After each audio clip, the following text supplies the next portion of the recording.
오늘 이제 우리가 읽을 말씀은 누가복음 이제 3장, 4장이 되겠습니다. 이제 설교자로서 좀 감사했던 것은 의도한 건 아닌데, 통독 본문이 이렇게 성탄절 앞에 맞물려 가지고 성경의 본문이 예수님의 나심의 이야기를 다루는 것과 이렇게 맞춰가는 것도 참 은혜가 아닌가 싶은 생각을 해보게 됩니다. 어제 이어서 우리 3장, 4장을 이제 읽게 될 텐데, 보시게 되면 3장의 그 시작의 독특함은 그 당시에 예수님이 태어난 그 당시, 세례 요한이 사역할 당시에 역사적인 왕들, 그 당시에 정치, 종교 통치자들이 구체적으로 언급되고 있다는 것입니다. 이것은 한마디로 말하면 하나님 나라가 뜬구름 잡는 이야기가 아니라 실제 세속의 역사 속에 임한 나라였다는 사실들을 우리에게 보여주고 있습니다.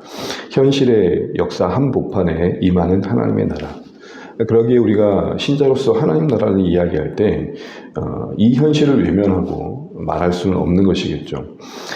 이런 역사적인 어떤 상황들의 진술은 성경이 사실적임을 이야기하면서 하나님 나라가 그 세상의 역사가 펼쳐져 가는 가운데 이루어지고 있고 진행되고 있음을 보여주고 있습니다. 그러니 1, 2절의 상황 속에서 이제 세례 요한이 빈들에 거하는 가운데 말씀의 임함을 경험하고 이사야의 말씀대로 주님의 오시기를 예비하는 그 사역을 감당하고 있고, 여러 표현을 하고 있지만 그 주 오심의 길을 예비하는 요한의 사역의 핵심은 회개의 세례를 전파하는 겁니다. 너희 돌이켜야 된다. 하나님께로 나아가야 된다. 그렇게 하기 위해서는 회개가 필요하다라는 선포를 했던 것이죠. 이것은 곧 높아진 것을 낮추는 것이고, 굽어진 것을 펴는 것이고, 험한 길을 평탄하게 하는 거였습니다. 성경의 이런 표현을 보면 이 회개의 참 다양한 측면을 보여주는 것 같습니다. 우리가 높아진 게 낮아진 게 회개인 건 인정할 겁니다. 그런데 굽어지고 그리고 험한 게 평탄해지는 것은 조금 어떻게 보면 이해는 되지만 직접적으로 와닿지는 않죠. 결국 높아진 마음만이 낮아진 마음은 어떤 회개이지만, 잘못된 길을 가는 것을 돌이키는 것도 회개이고, 그리고 거칠어지고, 그리고 억지스러워지고, 무언가 뭔가 가시도 친 것들, 상황들을 보여주는 그런 상황에서 마음이 녹아지는 것, 이것도 하나 회개의 모습인 거죠. 그런데 이런 사역을 통해서 이야기하고 있는 것은 6절을 보시게 되면 모든 육체가 하나님의 구원하심을 보는 거였습니다. 그런 관점에서 보게 되면 세례 요한의 세계가 전파된 상황에서도 펼쳐집니다. 회개가 선포되는 가운데 오늘 무리들이 모이게 되는데 8절에 그들을 향해서 세례 요한을 선포합니다. 우리 8절 한번 읽어볼까요? 그러므로 회개에 합당한 열매를 맺고 속으로 아브라함이 우리 조상이라 말하지 말라. 내가 너희에게 이르노니 하나님의 능히 이 돌들로도 아브라함의 자손이 되게 하시리라. 아멘. 엄한 이야기를 하는 것이죠. 하나님의 앞에서의 합당한 열매, 돌이킴의 열매가 있어야 되는 거지, 이스라엘이라고, 육체적으로 아브라함에 속한 후손이라고 자연히 구원받는다고 생각하면 안 된다라는 어떤 당시의 파격적인 세계관의 말씀을 전하고 있는 것이죠.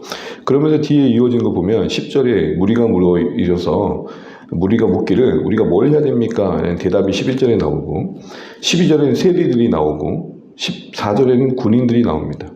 이런 모든 진술들은 뭘 보여줄까요? 어떤 특정 계층에만 주어진 구원이 아니라 모든 계층에 주어진 구원입니다. 이게 지금 누가복음의 일관된 논조입니다. 세례 요한의 사역을 통해서도 모든 육체에게 구원이 임한다라고 말하고 있고, 오늘 세례 요한이 구체적으로 세계의 복음을 전하는 그 과정 속에서도 특정 계층만이 지금 뭔가 특권을 누리듯 구원이 주어지는 게 아니라 모든 계층의 모든 사람들이, 모든 혈통의 사람들이 변화를 요구받고 있는 것들을 우리가 보게 됩니다. 그러면서 예수님의 족보가 펼쳐지고 있습니다. 이제 본격적으로 이 세례 사역을 하고 있는 회개 요한의 사역에 예수님이 섭리적으로 동참하시면서 세례 요한을 통해 세례를 받을 때 장면이 21절, 22에 나오죠. 이제 본격적으로 메시아로서 오신 그리스도의 사역을 공식적으로 하는 그런 어떤 시작이 되고 있습니다. 그러면서 23절부터 38절까지 누가복음 3장에 아주 독특한 족보의 내용이 나옵니다. 한번 보시겠습니까? 23절, 예수님의 공생의 사역이 본격적으로 시작된 걸 알리면서 예수께서 가르치심을 시작할 때에 30세쯤 되시니라. 사람들이 아는 대로 요셉의 아들이니 요셉 위는이라고 되어 있죠. 그럼 보통 우리가 족보하면 마태복음 족보는 잘 알고 계실 겁니다. 마태복음 족보는 어떻게 시작합니까? 아브라함과 다윗의 세계, 후손 예수의 세계요. 계보요 그러죠. 그러니까 아브라함의 후손으로 다윗의 후손으로 오신 메시아 이런 이야기를 합니다. 그 측면은 하향적이죠. 그래서 이스라엘 역사 속에서 약속된 메시아가 오셨다라는 그 완성의 의미, 약속의 성취의 의미에서 그 족보에 어떤 논지가 있다면 누가복음을 보게 되면 오히려 상향식입니다. 예수님부터 시작해가지고 요셉, 그의 헬리, 결국 어디까지 갑니까? 31절 보면 다윗도 지나고 34절 보실까요? 34절 함께 있습니다. 그 이는 야곱이요, 그 이는 이삭이요, 그 이는 아브라함이요, 그 이는 데라요, 그 이는 나홀이요. 누구도 지나갑니까? 아브라함도 지나갑니다. 그러니까 마태복음의 족보는 아브라함에서 시작해서 하향식이었다면 누가복음 족보는 지금 예수님부터 시작해가지고 아브라함도 지나고 있고 그 뒤에 위에 누구까지 갑니까? 38절 그 위는 에노스요, 그 위는 셋이요, 그 위는 아담이요, 그 위는 하나님이요. 좀 독특하죠. 이게 바로 누가복음의 족보가 누가복음이 말하는 일관된 메시지를 담고 있는 겁니다. 모든 육체에게 구원의 길이 열렸다. 그러니까 예수님부터 아담 모든 인류를 연결시키고 있는 것은 특정 사람들에게만 임하는 구원이 아니라 이 땅에 존재하는 모든 이에게 열린 하나님 나라의 구원을 보여주고 있는 것이죠. 다시 정리하면 마태복음은 아브라함과 다윗의 약속을 성취한 이스라엘 메시아의 왕의 어떤 이스라엘 세계 속에서의 성취된 약속을 이야기하고 있다면 누가는 그걸 뛰어넘어서 범민족적 모든 인류의 구원자로서 모든 인생과 연결 지어진 예수 그리스도를 말씀하고 계시는 겁니다. 약속을 이루시는 왕의 메시아 되심을 마태가 말하고 있다면 모든 사람과 연결된 구원자로서의 예수님을 누가가 말하고 있는 것입니다. 이렇게 보면 오늘 우리 찬양 고백처럼 예수님의 오심이 그런 의미라면 누가복음의 맥락에서 보면 우리의 간절한 기도는 이것이 되어야 될 겁니다. 만국 백성 구주 앞에 다 경배하게 하옵소서. 조선이라는 이 나라가 대한민국이 되기까지 험난한 역사의 시간들을 지나는 가운데 하나님은 이 땅을 긍휼히 여기셔서 알지도 못하는 이 나라에 참 많은 선교사들을 보내주셨습니다. 이걸 뭘로 설명할 수 있을까요? 하나님이 이 땅을 긍휼히 여기셔 보내신 수많은 하나님의 손길들이 하나님의 나라를 위해 희생하고 수고했기에 이 땅에 교회가 세워지고 우리가 그 은총을 누리고 있는 것이죠. 만국 백성 구주 앞에 다 경배하게 하신 일들을 그때도 하고 계시고 동일하게 지금도 하고 계시다는 겁니다. 그러기에 이 땅의 교회들은 이 하나님 나라의 맥락을 바로 헤아리고 우리끼리의 모임이 아니라 우리를 넘는 만남을 늘 만들어 가야 됩니다. 크든 작든 그런 시선을 잃지 말아야 됩니다. 사실 그래야 우리가 썩지 않습니다. 항상 어느 공동체나 조직이 뭔가 위태해지는 시점은 그들의 시선을 그들을 넘지 못하게 됩니다. 여러분 작지만 오늘 우리가 성탄절 감사 예배로 이웃과 함께 예배 드리는 것도 사실 그런 맥락입니다.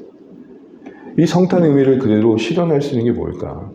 우리만의 예배가 되는 것도 참 감사하지만 우리에게 약속의 성취자로 오신 예수님을 예배하는 것도 감사하지만 이 약속의 성취가 모든 인류를 위한 것이라는 것을 알리는 것도 중요하다는 거죠. 그래서 때로는 길거리 가서 성탄의 소식을 전하기도 하고 또 오늘과 같이 또 이웃들과 함께 초청해서 모두가 하나님 앞에 예배하는 시간들을 갖고자 노력하기도 하고 또 오늘 우리가 보내는 시간 속에 그래도 한번 기억나는 이들에게 이야기하면서 성탄의 이야기를 나누고 혹시 믿음이 흔들렸던 자들이 낙심하고 있다면 다시 전화해서 이번 기회에 예수님의 사랑도 다시 나누고 그럴 때 우리는 이 누가복음의 족보에 담고 있는 그 맥락에 모든 백성 구주 앞에 나오게 하십시오. 세례 요한이 선포했던 것처럼 모든 육체에게 구원이 임하게 함이라는 이 일들이 이루어진 현장을 우리가 오늘 만들어가는 것이 아닐까 싶습니다. 이 아침에 오늘 4장의 내용까지 쭉 다 다룰 수 없지만 이제 4장에서는 예수님의 사역이 본격적으로 펼쳐지고 그 예수님의 사역의 의미 무엇인지를 나사렛 회당에서 선포하는 내용들을 담고 있습니다. 오늘 특별히 이 아침에 성탄절 특별히 아침에 모든 백성 가운데 구주 되심으로 오신 예수님을 묵상하시면서 우리 모두 예수님의 족보가 담아내고 있는 것처럼 모든 인류의 구원자로 오신 예수님이심을 기억하고 우리가 이 보편적인 구원자로 이 땅에 오신 예수님을 기억하면서 우리의 삶이 좀 더 이 복음의 보편성을 담아내었으면 좋겠습니다.